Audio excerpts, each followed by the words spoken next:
cette exposition revêt une importance particulière, réellement une importance particulière. Parce que par le nombre d'abord. Le nombre ne signifie pas la quantité, il signifie la quantité dans la variété. Ça veut dire il y a des formes, et il y a des motifs, il y a des couleurs, et il y a des galbes qui sont spécifiques de Safi à travers pratiquement 200 objets exposés aujourd'hui. C'est la première fois, à ma connaissance, qu'on expose autant. Pour signifier quoi? D'abord, qu'il y a une ville, qui est Safi, et que cette ville a produit une céramique.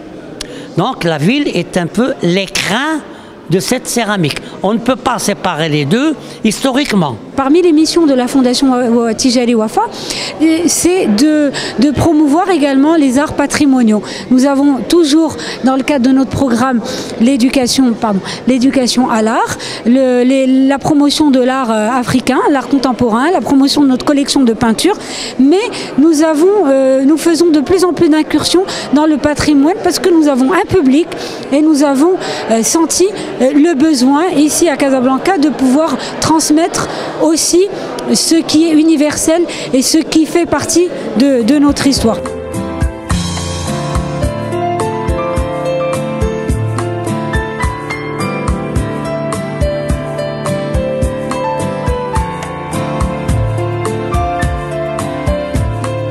Et aujourd'hui, on voit la Société Générale des Banques en train de fêter un événement culturel sur la poterie.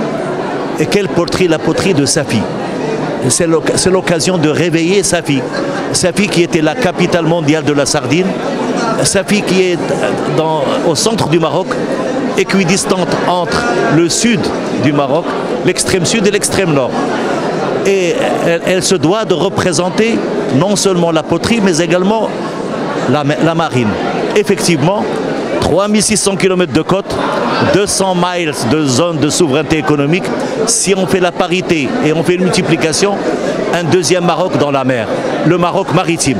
Elle a un rôle à jouer avec sa poterie culturelle et avec sa vision maritime.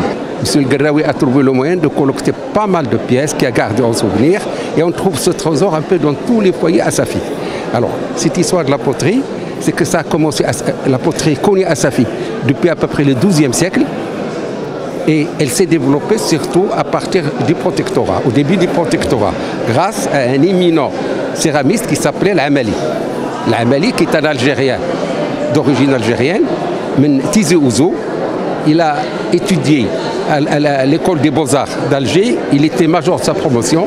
Lyoté Astola était résident général à Alger, l'a envoyé à Sèvres, où il a étudié à l'école de Sèvres, qui a été créée par Napoléon.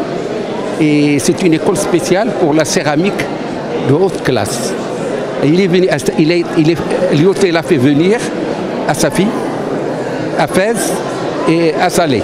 Il lui a demandé de voir où il peut développer, voir premièrement la population, secondo l'argile qui peut contribuer à la scène, et il a trouvé que Safi était le terroir où il peut développer. Et il a créé la première école de formation à partir de 1918 à Safi.